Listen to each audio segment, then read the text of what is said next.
Tatou Tapua'i I le tua. O ia te I tatou le li o au. O le atua o Iakopo. O lo tatou olo maungalunga ia. Tatou te talo. Pei ona e whapaia ma Manuia o le sapati mai le amatanga. Nei mātou te wala awa tuai I lago fiolo mātou te mapaia. Nei lingi mai olo wanganga paia e whapaia ai o le nei Sauniga. Ia watu o lau upo ma le mana. Ia ngalue fo ilo mana I te tonu o te ngata whatua tua. Ina ia mau ai o le tanga mai te ngata umalava o e le o iloa lago fio. Nei lo mātou te mapaia. Mātou te wala awa tuai I lago fio I le suafa o Yesu Kirisu. I amatanga mari ngā taanga e whapawau lava. Amene.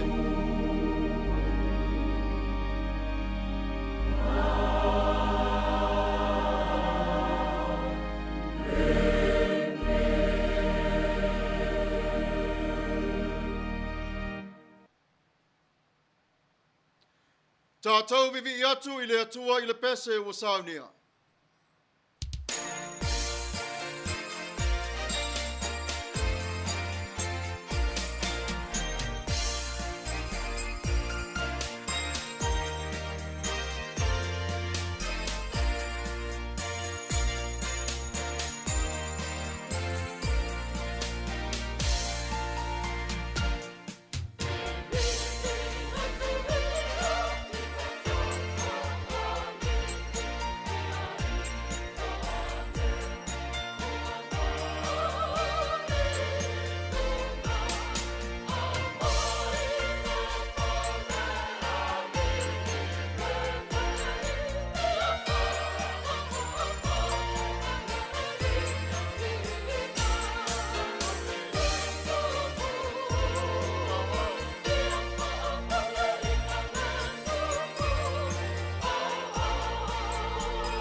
Whaatuatuanga wha apostolo, ngangana wha Samoa, malingangana wha Peritania.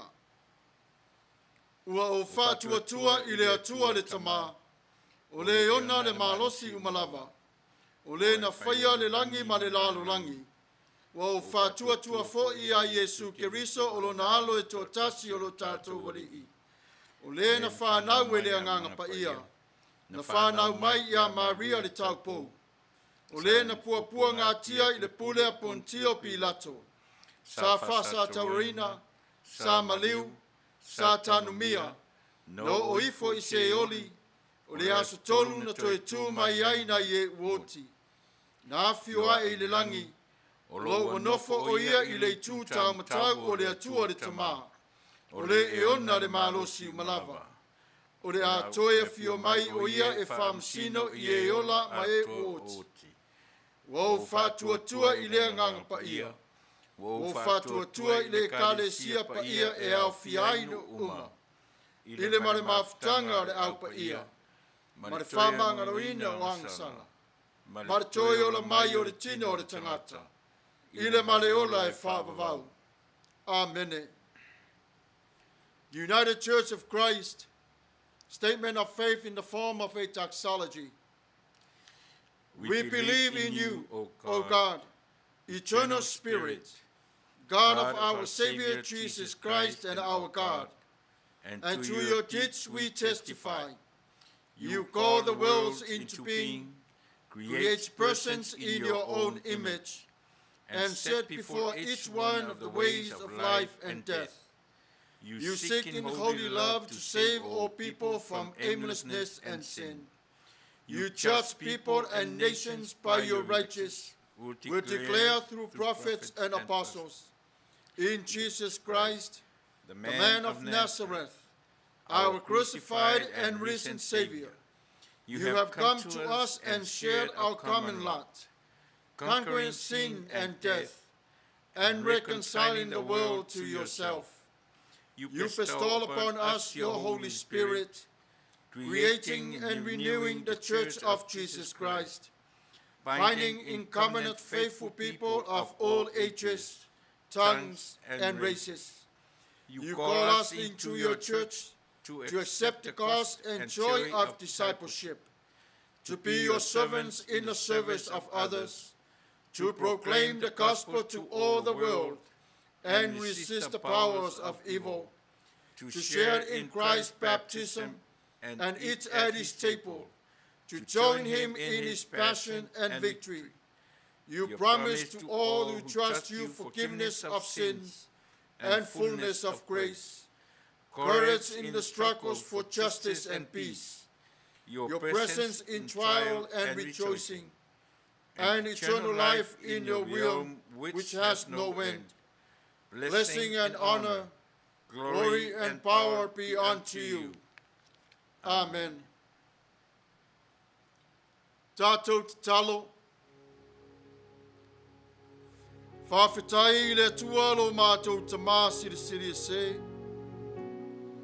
O oe o le atua e matautia la awawhio. Ua malei fua mai Samoa ma le rarolangi lo walofa tunoa. Mātou te tari tonu sa e moe ulu, moe wā, moe lango mai moe whangu ia te I mātou. Le nei wa mātou whawhetai ala wa whio. Wa vaai o le nei aso fōu, le oso mai o le la. Whalongoina fōi o le pipese mai o manu whelelei. Vaai a fōi o mātou a inga. Iavi I alava o e whawawau lava. Ua vaai a le la o le aso fōu lea o a mata I lo mātou ne yola. Le mata ngō fia lea o lo mamalu wa e teu inai I mātou. Whawhetai I lo walofa. Wa e teu ina I mātou I upu pa ia mai la wa fio. Wa e whatonu whalau inai o la mātou nei sāwalinga. Matai muai o la mātou nei ola tupu Tapua'i. Le atua lo mātou tamā pa ia. Whawhetai le taita inga la wa fio I lai le nganga. Whawhitai vi ia la ua fio ia ngā ruenga mamana. Whamanu atu i la ua fio. Wa e whapale ina o re tangata whaatua tua i le pale o le ami tonu. Ona o lo walofa lea e tu mau e whaavavau lava. Lo matou tamai o le langi. Whawhitai I vai la au o whaonga ina e whaato I lalo ai o le nei whamai o onga. Whawhitai lo matou tamai ia o onga re whanau. Whare mai mo e mai. I Tapua'i mo le au Tapua'i. Ma le anu ai o le lofa ma le anga nei le lingi mai I la au fio. Whawhitai I lo walofa. E tu mau lea mo I matou. Whawhitai I lo wanganga pa ia lo matou fisoa so ansili. I taimi o puapua ngā mawhaingta. Sa ili atu I lo finangalo. Tai ina I matou I le ala o le whaamaoni. Lo matou ta iala tu whaasino I le ala leo o le ola ia te I matou. Wa loa au ngā luenga. Wa matou ai o le nei Manuia sili. Wa matou te liaina ma le anganga whawhitai. Whawhitai mo Yesu Keriso lo matou wali I whaola. Nā whio mai le langi ma liuti ngā mo I matou. Le nei wolai I matou o tangata tutoi. E tau ave o lau ngā ruenga I le itu ma le itu. I avi I alava o lau o whio. Whawhitai mea sili o malava lo matou tama. Mai le aso ananafi. O le aso. Ma le aso a tai au.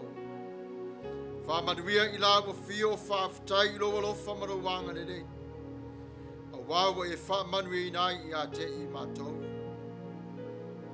Matou te whātou e se atu I lau o whioro matou matai. E pei ona fia o I matou. I le whai o me sema mea e wha le tonu. O pei o fia I matou I le vai lo pala lo matou tamapa ia. Matou te loa e pala ai o matou tino. Ai o matou ona whaia lava. Ona o lo matou nei loto vai. O e whamangalo I le tangata o whātua atu ia te oe. Ai toi pala lava I le vai pala ona o le leanga ro I le lalo langi nei. Whamore le li ie. Ia e alofa whamama whaamangalo mai. I se ma leu o matou ona whaia. Male le ava, male le mingau I la abo fio. Whamangalo I matou. I lo matou le teu le I le vama oe lo matou tama. I lo matou le vaai le tupa ia o la abo fio. A ua sili a te I matou. Le loto malona tu ina nau. Alofa mai la abo fio talia le au nangi atu a la au whanau. Le Ifoga le lalolangi. Ai maise lo no ulo matou tama pa ia. Le atua lo matou tama. Tangai tutoa la ua fio I lo matou lotu. O ane me o whai malave sai to tonu ia te I matou. Lo matou tama pa ia. Ave ese la ua fio. Ia whao le nai o I matou. Ma ia ato ai o le matou sāwalinga. Ma le Tapua'i ma le talo sanga I la ua fio. O mea se o matou ona whai ma le iloa. Ma le mauti noa. O la ua fio o le wha masino sili. E te alofa me sila fia I matou taito tas. Le tuai lo matou tamapa ia. Manatua I matou I lau wha mangalonga. Mana onga le tuai lo matou tama. I elo whamai le taimi o mativa I matou I le anganga. Ina ia ato ai lo matou nei o le Tapua'i. Le nei Ifoga I la ua fio. Ia e whapaulo mai ia I matou. A o Sabbath I le vevela o le lalo langi nei. pui pui mātou mai yang sala. O lo whita ia i mai mātou. I lea taimi ma lea taimi. Wha Manuia la mo fio le whainga māloa Samoa. Le tamai tai Palemia. Fia me Naomi Mataafa. Ia tai tai la mo fio o lo tofi. Wha apale ia te ia. Musmusui o ia le nganga pa ia o la mo fio. Ia te ia o le malosi ma le file mo ma ia te oe. Ia wa yo lana whalongo o na talinga ia te oe. Ma te patau la ia te oe. Mau fiofi ma wha pele pele ia te ia i lona loto lo mātou tamā. Ianga le leio la mo fio. I lo wa fine peo na tūlai mai le whainga malo Samoa. Mātou te talo i le sui Palemia. Ma le wharitua. Ia whape nao iei le anga le leio la mo fio. Wha ofu i la e o le alofa o le anga le leio oe lo mātou tamasi i sili. Ofu wa te taina i le toto pa ia o le tamai ma moe. Alofa ngia la mo fio. Le palemene marika peneta lo mātou tama. Le lingi atu le nganga o la mo fio wha tumutumu lia ina ia te i lato. Ave ese o lo lato loto. A ia iai o lo finangalo. Wha Manuia ia te i lato mo lato ainga. Tapua'i mai a walo whaiva i lato le li ie lo mātou tama. Ia lato o na ngālu lue ma le whamaoni. Ma le atua toa mai a te oe lo mātou tama. Wha Manuia Samoa le atu no pele. Wha Manuia iau tō whinga le lei lo mātou tama. E iai fo i la ua fio i le ao le malo ma le wharitua. Pui pui la ua fio lo mātou tama sausa wina i lato. I le toto sina sina o le tamai ma moe. O le suyao ma le wharitua. Ia iai o la ua fio. Vai lua tutusa e la ua fio e pei o la ua masani. Ia iai fo i la ua fio le taitai o le vaenga whai. E a ngai a le malo. O lato sui mo lato tofu. Ia maua o le file mu e Samoa. Mai ia te oe lo mātou tamā. Wha Manuia la ua fio. Tutuila ma manua i le la whainga malo. Le kovana ma le wharitua. Whapena fo i le sui kovana ma le wharitua le li ie. Le paia ma mamalu le palemene marika peneta. Fono whai upu whai o le latu wāwhea loa i ma Amerika. Ia iai o la ua fio lo mātou tamā. Wha Manuia fo i Amerika ma na whainga malo. Ia alofa le ligi atu ia te i latou le alofa tunoa o la ua fio. Wha Manuia i latou mo whai i latou. Masui o atu nuu matangata umalawa le ngate le vai fafu. A le loto i fale o le nei malo. Anga le lei la ua fio ia te i latou. Wha Manuia la ua fio i nuu malala whanga. Le lalo langi i Atua. Ia iai o la ua fio i taimi umalawa lo mātou tamā. Mātou te talo lo mātou tamā pa ia. Le wha mai mariti ngā mapuapu ngā e whita iai mai mātou. O nisi wai i ule Manuia vi ia la ua fio. O nisi wai i ule oti. Mātou te wha pēa tuai le wha mai senga lo mātou tamā. Mamoli e la ua fio wa e maua i a te oe o le file mu. E anga vaa lea i taimi o whainga tā mapuapu ngā. Mātou te talo masifa whonga o le tae au whaulau e kāne sia. O le nā o Amerika nei, a o le lalo langi a toa lo mātou tamā. O whea lava o iai o lo watalii polo o wafafine polo ainga. Ia iai o la ua fio. Pui pui marutia i la tō i le pui pui ngā lofa la ua fio. Wha Manuia i ate i la tō. Wha pa ia i o atu loto mo la tō nganga. A wāne ne yaso lo mātou tamā. Whaia i le whina ngalo o la ua fio. Wha Manuia i ngā luenga le atua lo mātou tamā mai le peres tene o le kāre sia. Se o mai lava i se tase o au au nei titi. Ia iai o lo walofa ma lo wanga le lei. mai e la ua fio le file mo. Te lingi mai e la ua fio o whamania. Whapa ia mai ia te I mātou le ni aso. O tai ao, māso e tele o le ne iolanga. Mātou te wala au atu I le suafa o Yesu Kirisu. O lo mātou wali I ma lo mātou whaola. O le na fio mamanu mai I le langi. Ona o le alofa ia te I mātou. Amene.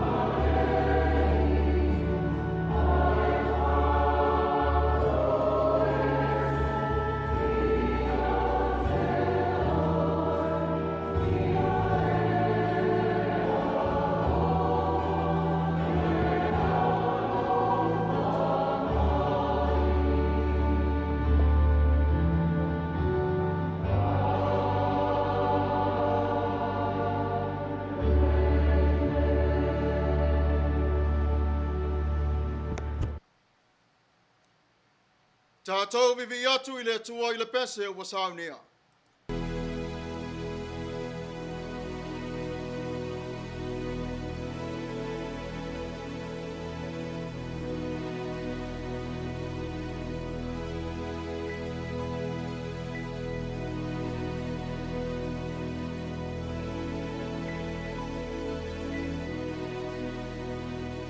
Omai le nei ai puna, e ono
whaita wina o a fionga Paia le atua lo Tatou tama.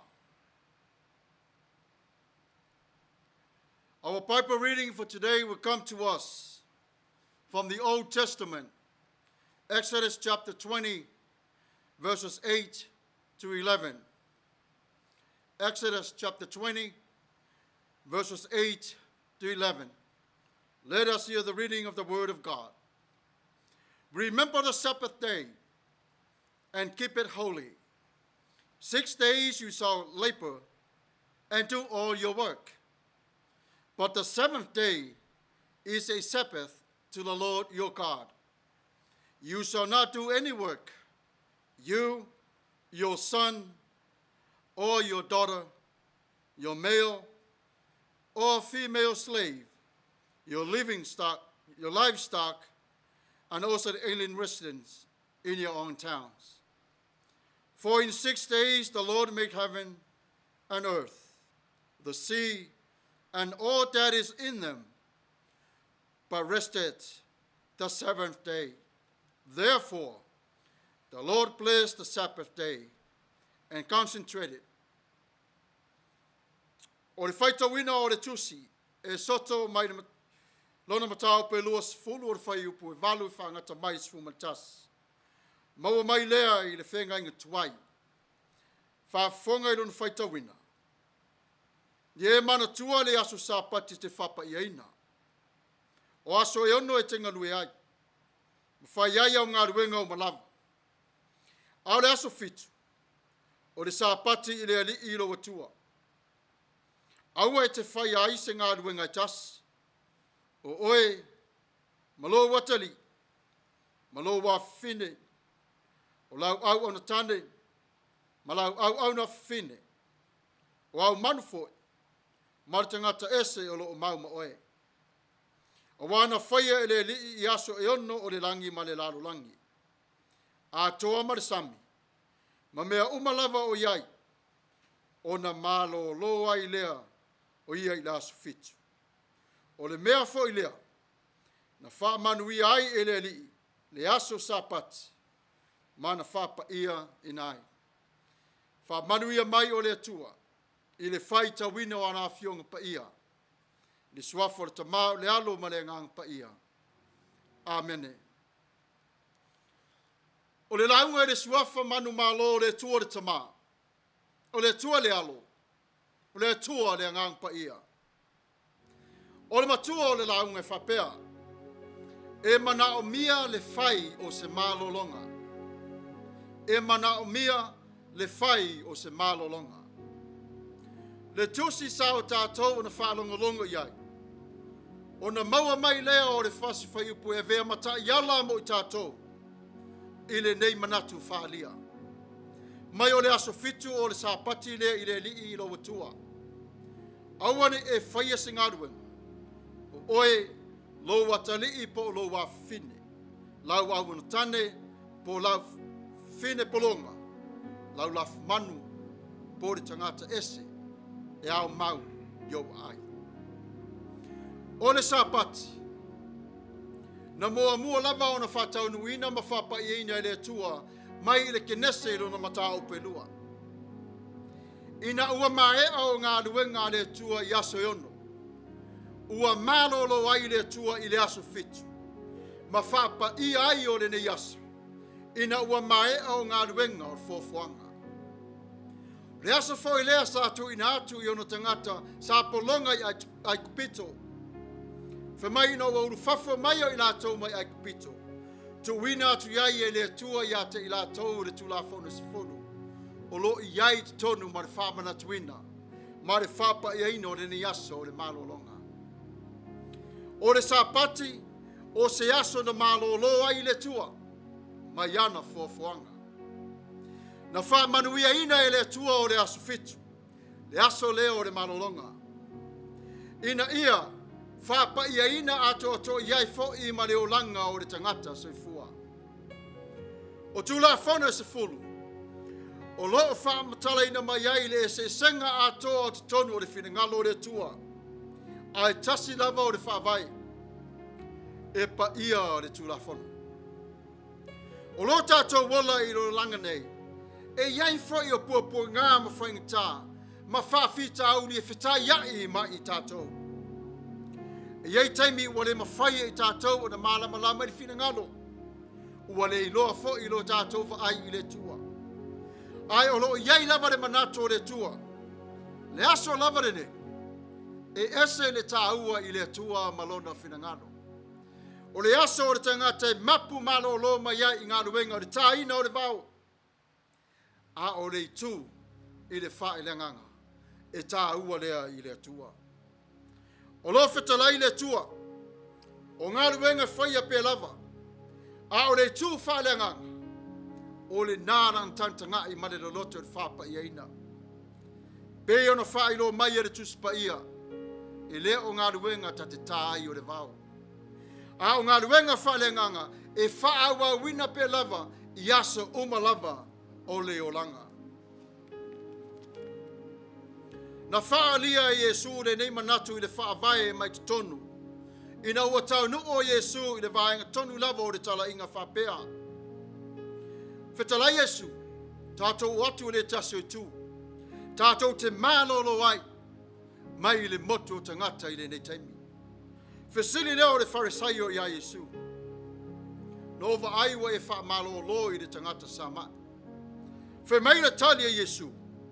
Ioi. O lo ngā lua e fo I lo tabā I le so. Ma le le manatu le lei o le wharisaio. O le whetalai ngā le tua. Aua e te ngā lua I ngā ruenga I te tonu. O le lau ele ele. Ai ngā lua e pēa I ngā ruenga o le wha le nganga. O le manatu le nā sa whainga tā I tangata wharisaio o na talia. O lo tā ua le lei le tusu singa ma le tā ua.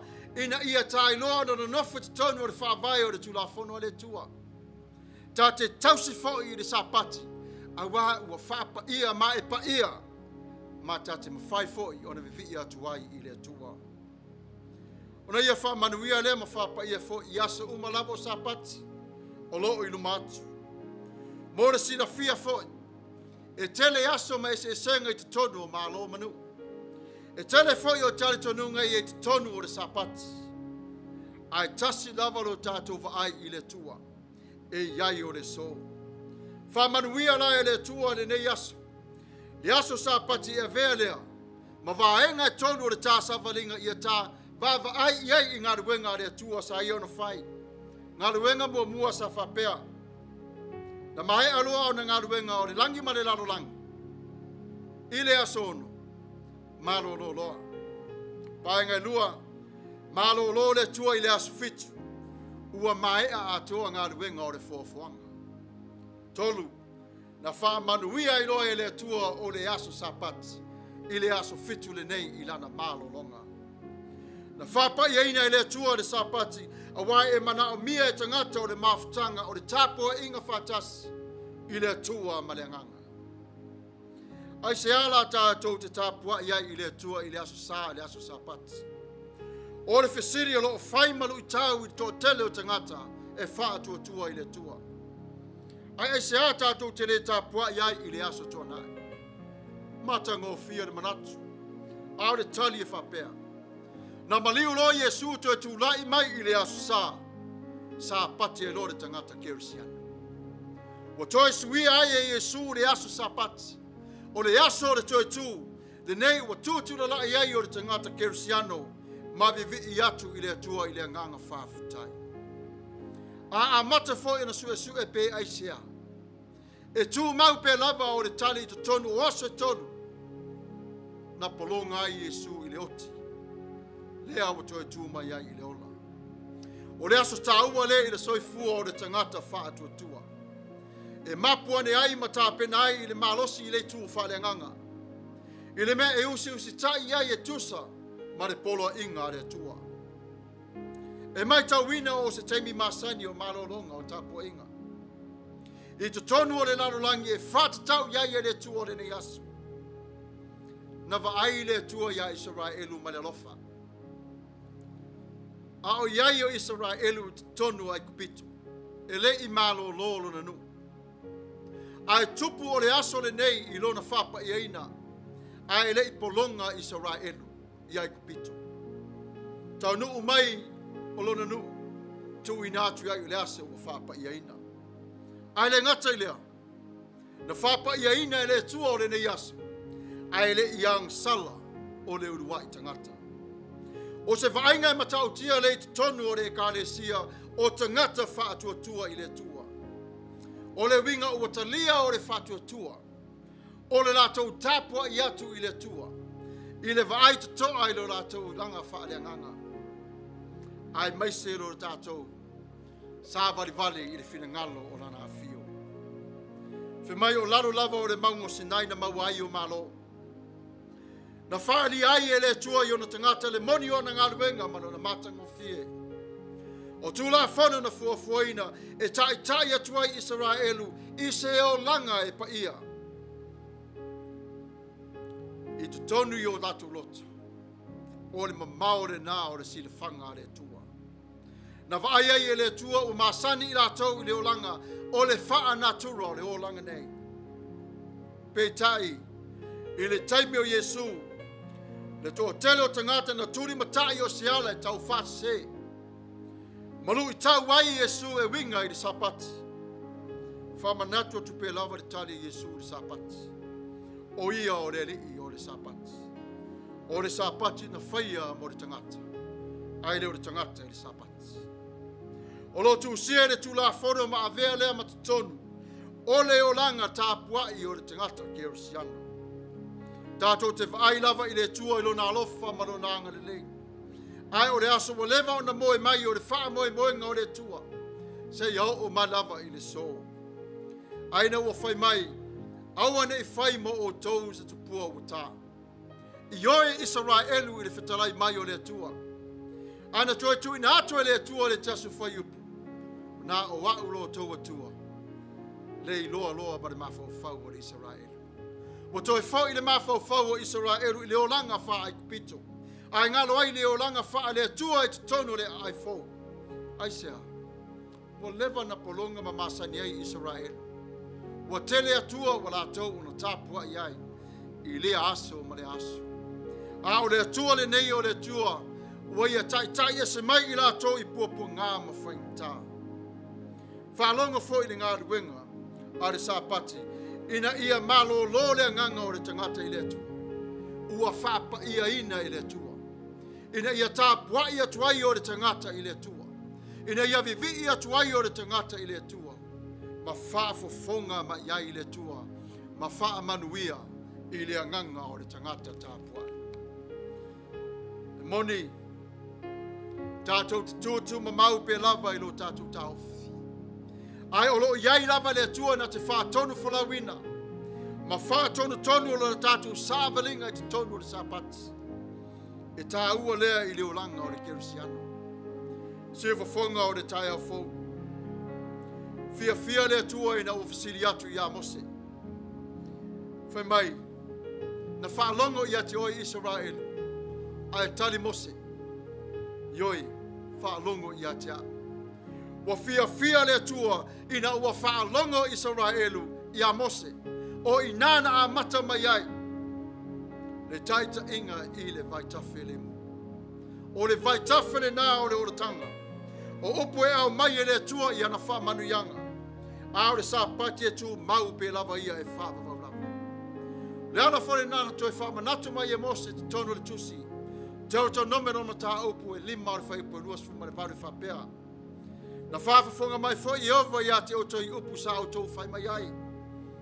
O na whetalai mai lo i ova ia te a. Wa o whaalongo i upo le nei nuu.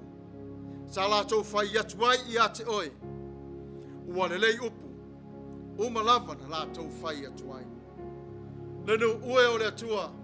Si whafonga o le tai afo. E tā ua le malologa i le sāpati. Na whaia e le atua mo oi. Ina ia e malolo ai. Ai whapa ia e le atua.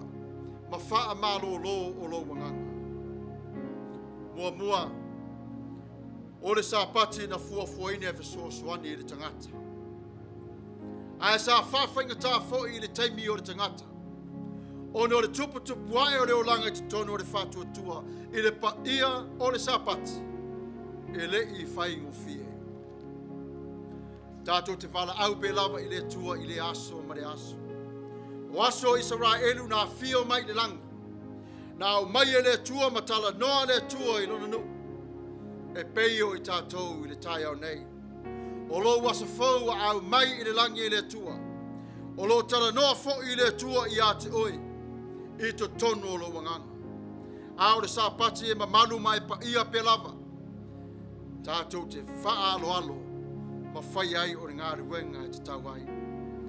I rao te lenga pupu o le nei mata upu. Tatou te vai ai a Israelu mana Tapua'i. Ave ese mai ai e le tua o le ifo atu te pua uta. Ai whatu mawina le tua o le na whaia le langi ma le lalo langi. The first part of the fourth commandments called for ceasing labor 1 day in 7. On the other hand, this was the incomparable gift to the people of Israel. No other ancient people had the privilege of resting 1 day in 7. On the other hand, it requires our trust in God's provision. The title is A Need for Rest. A need for rest. But the 7th day is a Sabbath to the Lord your God. You shall not do any work. You, your son, or your daughter, your male or female slave, your livestock, or the alien resident in your towns. The Sabbath was a day was set aside for rest and worship. God commanded a Sabbath because human beings need to spend their time in worship and rest from its work. A God is one concerned enough to provide a day once a week for us to rest. Indeed, it is wonderful. To observe a regular time of rest and worship in our fast-paced world demonstrates how important God is to us. And it gives us the extra benefits of refreshing our spirits and our souls. Don't neglect God's provision in your life. His work, which God had created and made. Genesis chapter 2, verses 1 and 3 says that. The principal contribution of this text is to establish our faith and our belief and trust on which the Sabbath commandments will be based. The Lord God himself blessed this day and kept it holy, just for each one of us to be able to look upon to him and to worship him in truth and love and our full hearts. The work of creation has completed in the 6 days. On the 7th day, God rested because it's the day that he blessed and he sanctified for all of us. The word rest is coming from the word Greek. That also says is Sabbath day for us. Today, let's go back to the book of Genesis just a moment and to see how God worked in the 6 days and how he rested in the 7th day. At the end of those 6 days, the Bible tells us that God looked at everything he made. It was so perfect, complete, finished, and flawless. In Genesis, the beginning of our faith, the beginning of our life on this earth. So let's look back in time when God says, I keep this day for you holy, so you may continue to worship him.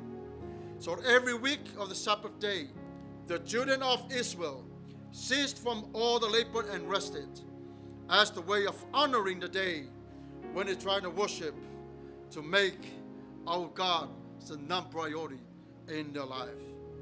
There is nothing you can add into it. God already fulfilled it. He already blessed it. Today, see for Fonga or the tile folk. I want to close this message with this saying. I want you to encourage someone today. If you are struggling with your own salvation, wondering whether or not you're in the right day with God after service, praising, worshiping, and prayers.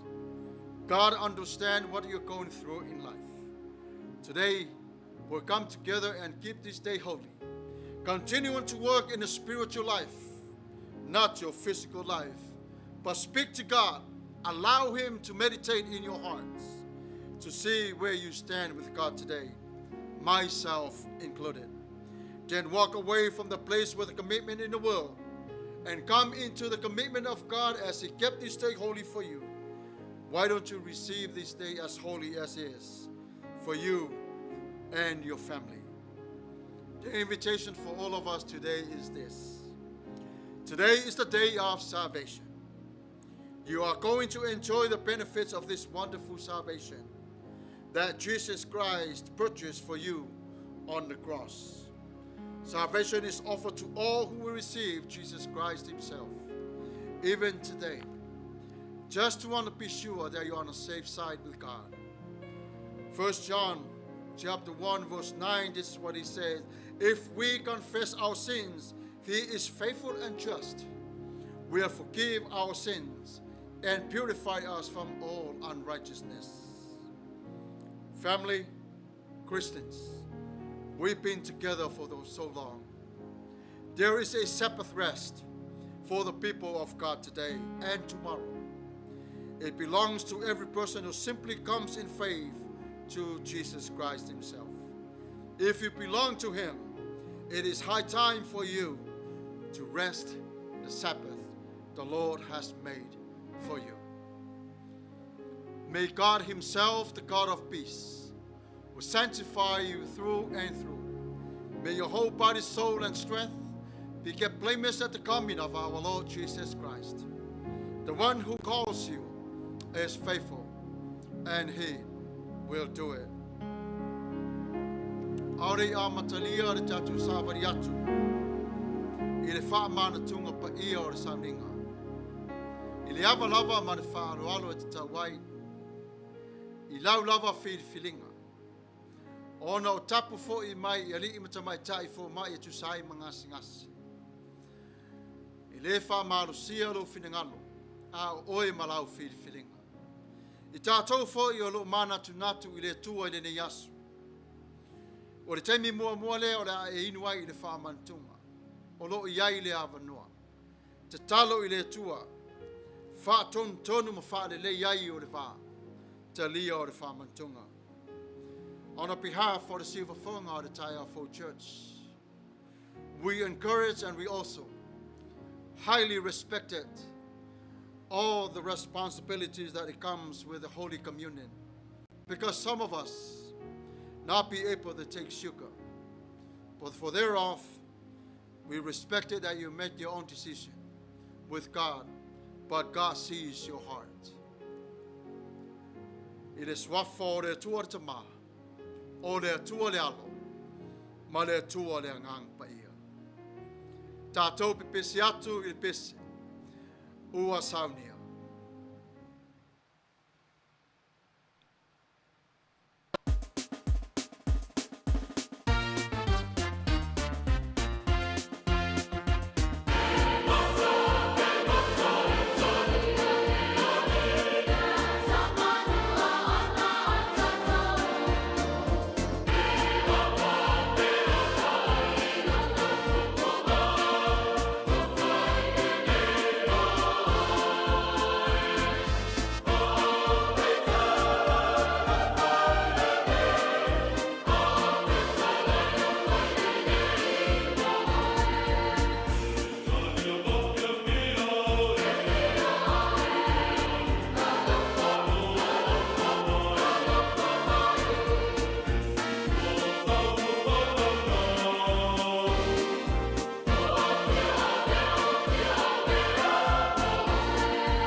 o le areto ma le waina. Aore ia matalia o le Sauniga. O te whaita wina o le Tusi tala whiangai mo le niasu. Dear friends, the Spirit of God gives life to the world. Life that never ends. Here and now, Christ fits the world. Plenty for all, enough for today. Come to the table of justice and joy. No one will be turned away. No neighbor in need will go wanting. Let praise go up to our God, our life, from every creature on God's good earth. Le au pele, o le anganga o le atua wa mawai e Tatou o le ola e whawawau. Le nei la vaso, o lo whawhanga pe lava i Yesu o e wa whatuatua i a te ia.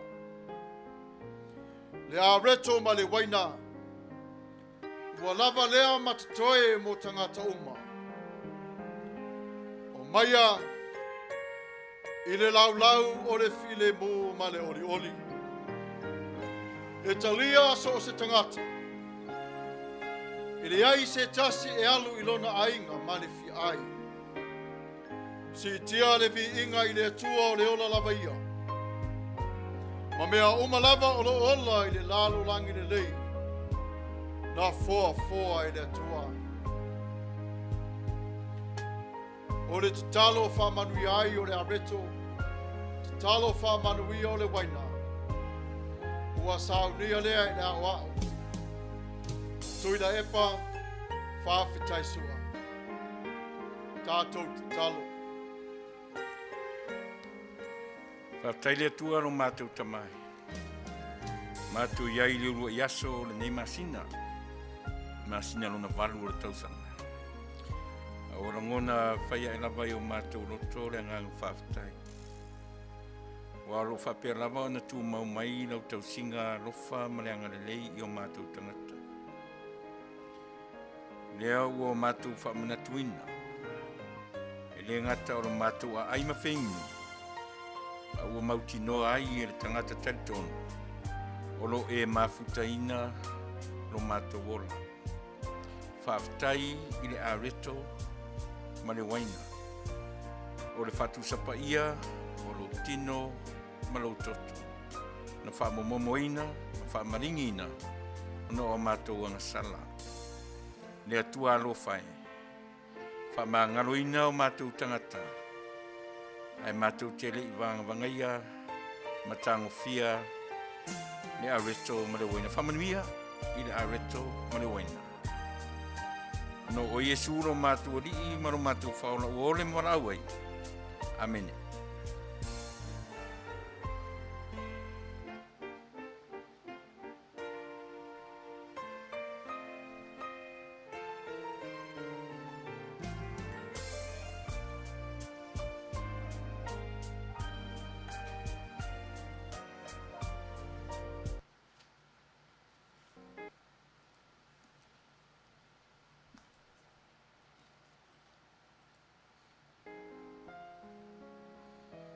The Bible says, "For what I received from the Lord, what I also passed on to you."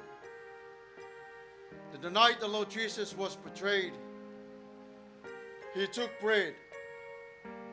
When he had given thanks, he broke it and said, "This is my body, which is for you. Do this in remembrance of me." O lea lava po na whala tenai o le li o Yesu. Ia tangwai i le areto. Wa whawhitai o na tofi i lea. Wa whaiatu. O lo tino le nei mo utou. Ia o tō whai o le nei mea ma wha maana tunga i atea. Ia sa uma tō te aia.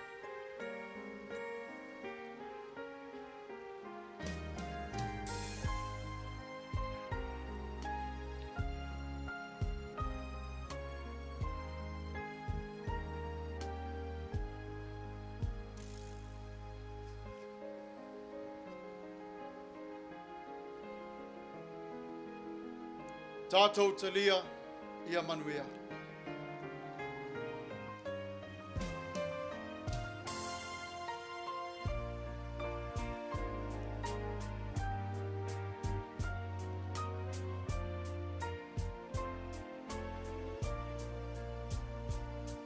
In the same way with the cup, after supper, saying, "This cup is the new covenant in my blood.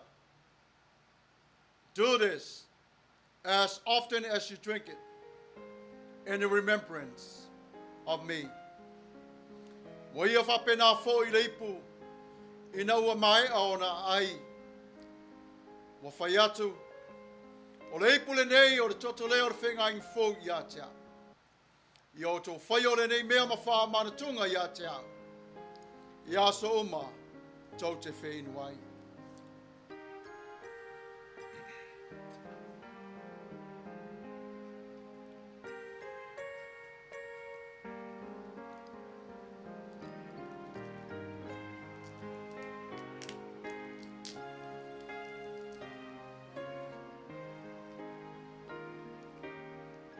Tatou talia Maia Manuia.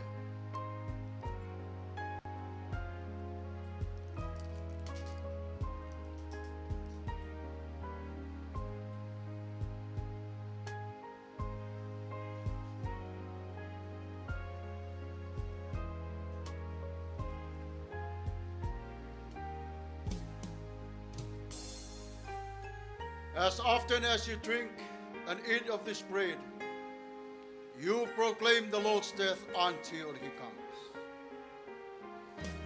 Renei tu la wa tō ai mo tō whenu renei areto ma le waina. Mo wa tō whailoa tu ai le maliuti ngā o Yesu. Se ia toi a whio mai o ia. I le swafo re tua re te mā. O le alo ma le ngang pa ia. Amene. Tatou te talo whai u. E ufi ai o le whamantu. Le tualo mātou te mapa ia. Wa ai mainu o le tangata wa whātua tua ia te oi. Wa mangalo fo i o ang sala lo mātou te mā. Wa Manuia o le tino I le nganga. O le ola I le nganga. A wā o la wa whio wa e tāpenei. Whawhitai lo mātou te māpa ia. Le mana lau whio. Wa leo I nei le nei tū. A o le tasi fo I le atu lau le li ie. Ua iai o la wa whio. Whawhitai te le lava lo mātou te mā. I lo walofa ma lo wanga le lei. I le swafa o Yesu Keriso. Lo mātou wali I ma le whao. Amene.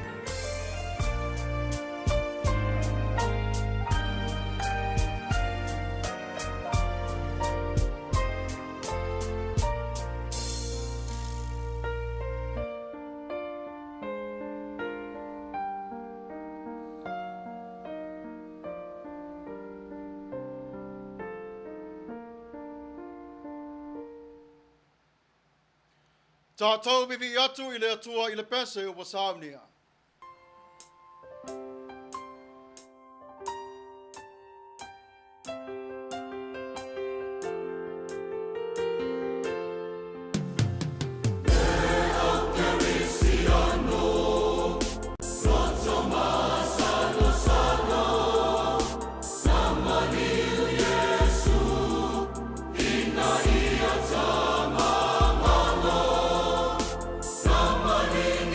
Mafuta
Ia manatu sa mo le ua mai al Tatou Tapua'i o le ni aso.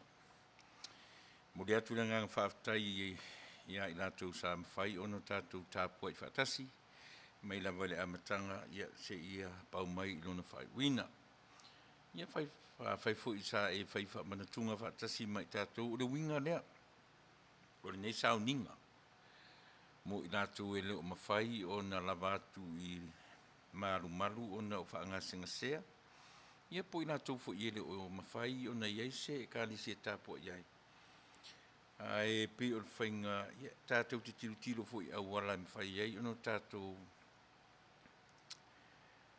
whaatino ina le Mafuta ina o tātou e ro tātou matai, e ala le awai le whaamantunga.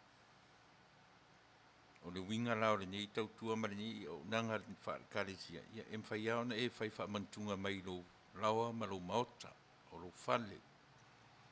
Muli muta ia lava ta inga le Sauniga. Ia e whaatino ina lava e oe mai lo maota ma lo lawa le temi o le whaamantunga. Po se ipu vai, po se whasimasi, whalawa, po le lava le mea whaatino ina o le mea taua. O Tatou loto e langona, lo Tatou salamo whiangai ma lo Tatou alii, ma le whaafetai o lana mea alofa sili, na fōa i mai elo na ola mo i Tatou, me sili leon taua. I o Tatou langona, lo Tatou whatau waa whiangai ma lo Tatou matai. Au whapena, whaafetai fo i lau sungai le whaifi au, sunga Pastor Samuelu, ia tusa o le soifu o tapena i ana fionga. O le sapati e le li. Le aso o whapaiena. Ai lea ia sisi fo ina suia lo na sapati na suia e lea li. E ala i le aso na maliu mato e tū manu malo ai. E li suia la se tangata le sapati na sui lava e lea li i lava ia. E le aso tātou te maro lo ai tātou tangata keusiano. O tātou sapati o Yesu tātou te maro lo ia te ia. Whaftai tele, lau sunga i le whaiti au mo le whi au tau o le nei aso. Ia whapea foi o na iai le mana whaola o tātou atua i le lana Samoa na lua. Samoa tutu o tasi, whainga malo o tutuila manua. Maua le whainga malo whaftai i le atua. Ai o lo tūra i mai foi manisi tūlanga e wha leo Manuia. E wha moi pēr, e tuli vai pēr i le atua e so Tagata Samoa. Ne ia mwhai o na maua le toa while mu i o mātou tangata. O le malo o Samoa e wha taitai atu i le malo o lau fio. Ia, o sa mātou tala whapa. Ia tule a Samoa e lau whaafonga anga le netu la o le fiafi. Ia manu te reina. I tūra o tutoe o lo aso Paia. Ia, mataitai atu lo mātou ola i le vai aso fau i au mga ruenga o whaamaru mai e mole nei lau taimi. Ia, i Manuia o le tua, ia i tātou umaono. Trofo Yesu, Amene. Tātou whai ui le talo. Ana lese nolo maliuti ngai rungo le sātou. E le ola le tangata angsala. Ai ora asa vali o le tangata wa whatua tua ia te oe. Ia e alofa Yesu e. Mafuta mai i la mātou nei sāvaling. O fiufi la wa fio i mātou. Tai i mātou i ala o le manu. O le alofa mareanga le lei. Whaftai i lo alofa tu mau pelava. Wha manuia la wa fio. I le au Tapua'i le nei aso mai lātou i se teimi Tapua'i mai. Ia vi ia la wa fio e whaavavau lava. Ia i lunga pe lava o si wafonga o le tai au fou. Le mana alofo la wa fio nei se ia o atu. I le whaavavau lava. Amene.